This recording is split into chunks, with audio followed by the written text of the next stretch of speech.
Bismillahirrahmanirrahim. Assalamualaikum warahmatullahi wabarakatuh. Alhamdulillahi ala ihsanihi wa syukrun lahu ala taufiqi wa amtinanih. Wa asyhadu an la ilaha illallah wahdahu la syarika lahu ta'ziman li sya'nih. Wa asyhadu anna Muhammadan abduhu wa rasuluhu da'iyan ila ridwanih. Wa sallallahu ala Muhammadin wa ala alihi wa ashabihi wa ikhwanih. Keluargaku yang dirahmati Allah Subhanahu wa taala, pada pembahasan kita kali ini kita melanjutkan pembahasan fikih dari kitab Al-Fiqhu Al-Muyassar.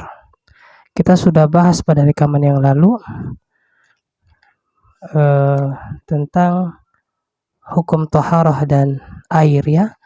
Dan sekarang kita masuk pada bab yang kedua, fi al-aniyah, pembahasan tentang bejana atau wadah untuk air tempat bersuci.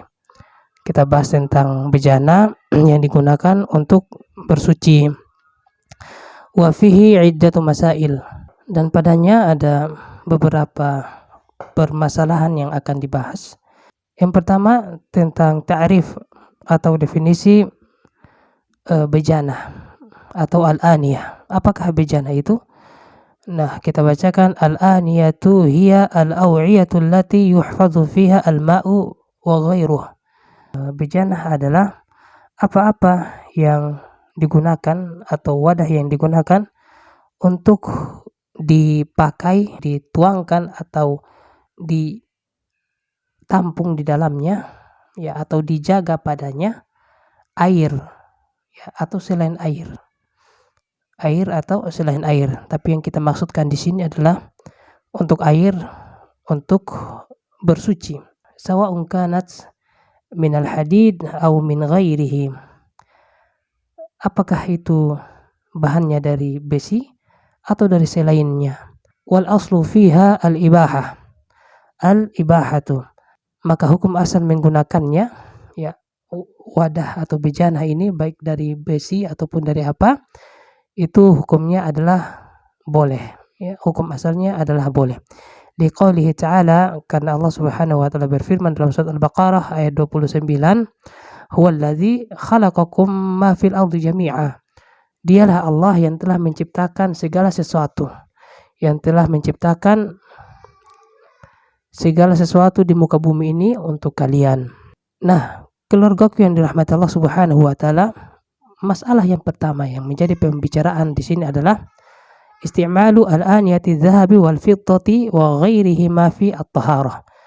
Ya, penggunaan bejana emas dan perak ya untuk bersuci. Bagaimana kalau katompung timba atau katompung ember par katom pakai par berwudu atau par mandi junub, mandi bersuci akan bahan dari emas dan perak. Apakah itu boleh kaseng? Nah, itu intinya. Nah, di sini dikatakan yajuzu isti'malu jami'il awani fi al-akli wasyurbi wa sairi al-isti'mal. Dibolehkan ya penggunaan segala jenis bejana untuk tempat makan ya, untuk wadah untuk makan dan untuk wadah minum dan segala macam keperluan. Wasailil isti'mal, dan segala macam jenis penggunaan, segala macam jenis penggunaan. Idza kana tahiratan mubahan, jika wadah-wadah itu memang suci ya, memang suci dan mubah, terlepas dari segala unsur yang mengharamkannya. Maka kalau misalnya suci tempatnya dan mubahah, dan tempat itu terbebas dari hal-hal yang menjadikannya haram atau tidak suci, maka ya boleh digunakan. Yang penting terlepas dari dua unsur itu. Walau kanat thaminatan, sekalipun wadah itu mahal,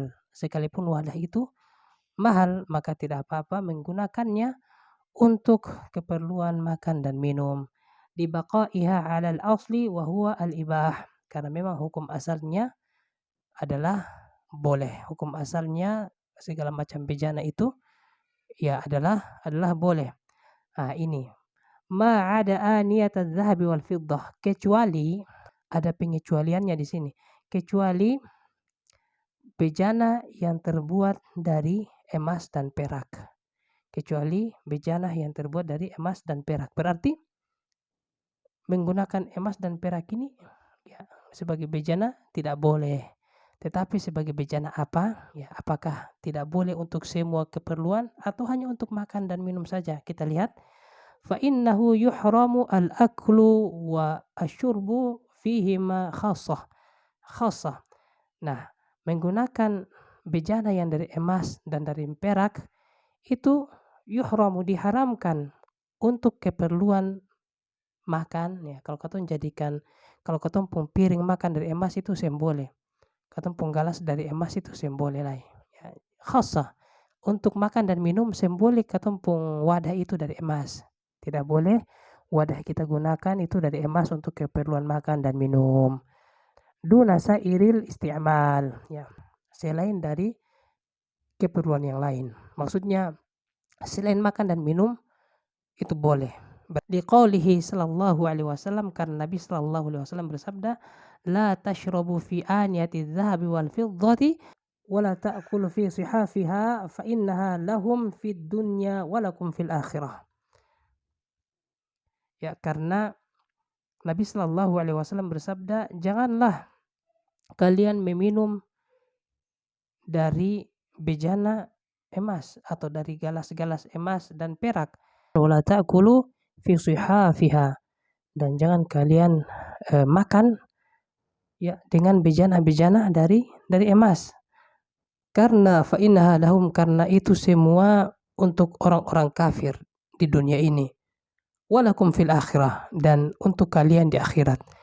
Jadi emas dan perak itu kita boleh, tapi nanti di akhirat. Insya Allah di surga, ini maksudnya Nabi Sallallahu Alaihi Wasallam. Insya Allah di surga orang-orang mukmin makan dari bejana-bejana yang terbuat dari emas dan perak. Subhanallah. Jadi ini Nabi katakan bahwa tidak apa-apa untuk orang-orang kafir di dunia ini. Tapi kita tidak boleh, orang Islam tidak boleh, haram. Karena itu nanti ya kita gunakan di akhirat. Hadis ini hadis muttafaqun alaih, Bukhari dan Muslim. Ya, ada di catatan kakinya di nomor hadisnya.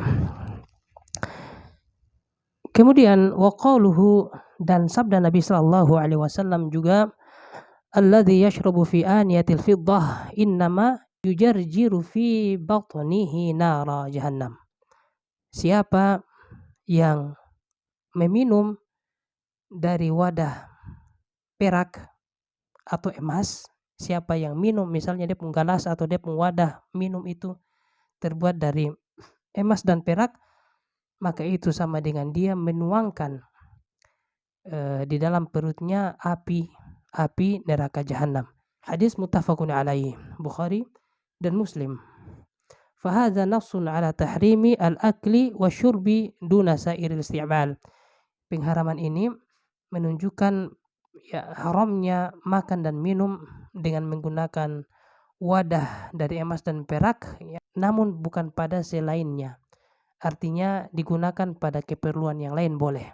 Pada keperluan berwudu, mandi itu boleh. Ya, siapa tahu saja ada orang kaya atau kita besok-besok kaya, kita punya bak mandi dari emas, wah. Tapi itu berlebihan juga ya.